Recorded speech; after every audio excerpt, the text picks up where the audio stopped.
What's up, guys? I'm back with another movie review. Today I've got another one from Twilight time, and this one is The Hot Rock. So this one stars Robert Redford as a guy who just got out of prison, but he has no intentions of, returning to a life on the straight and narrow. He wants to get right back into the action. He wants to get right back into another heist. He loves these big, complicated heists.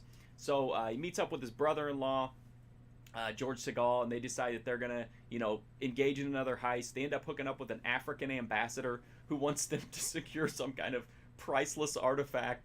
So they get a team together and they start to do it. They do all the methodical planning and whatnot, and the plan just completely fails. So they're not going to give up that easily, though. They go back to the drawing board and try again. And this is not your typical heist movie. This is not Ocean's 11 where you have this incredibly well planned out, down to the minutia type of thing, and then the glory of it is seeing this colorful band of characters pull off this flawless heist that is just like stylish, and it's just the timing is impeccable. That's not what The Hot Rock is.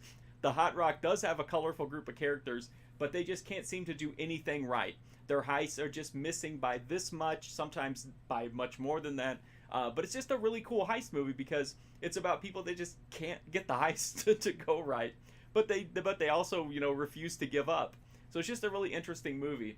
And it's one that, despite having a really good cast that includes Robert Redford, George Segal, Moses Gunn, Charlotte Rae, it's a really solid lineup of, stars. But for some reason, it's just not that well known. It's by no means obscure. But you would think with that kind of cast and it being such a solid movie that it would be a little bit better known, but it tends to kind of fall into the middle of the pack within Robert Redford's movies anyway, as far as what I see people talking about. It's not a great movie, but it's definitely a good one, and it's a fun movie. The more you like heist movies, I think the more you'll get out of The Hot Rock, because it does kind of play on some of the conventions of the genre and subvert expectations, which always makes a movie like this kind of cool, because it definitely doesn't stick to the formulaic nature of a heist movie. I think the main draw, outside of it being for of heist fans, is for people who love Robert Redford, because he's really good in this, as always, charismatic, charming, and it's an interesting role, because he's kind of taking a beating sometimes and running into a brick wall with these heists. But it's just, I love the way he interacts with George Segal in this. I just think it's a really fun movie, and it's just an interesting movie, and that's really all I have to say about it.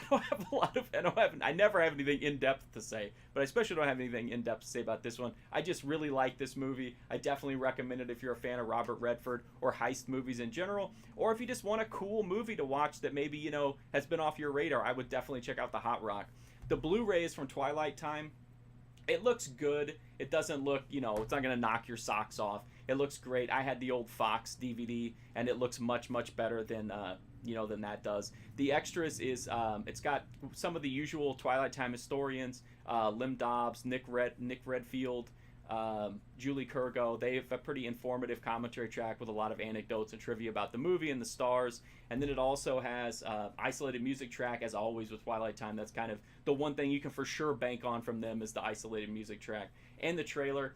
I will say this is a limited edition of 3,000, as all the Twilight time Blu-rays are.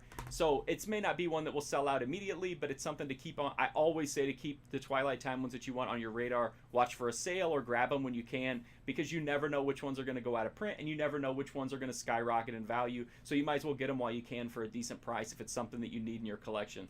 So that's my review of The Hot Rock. If you want to read a full write-up, you can go to my website, markfusion.com, and check that out. There's also, almost 2,000 movie reviews there as of doing this video.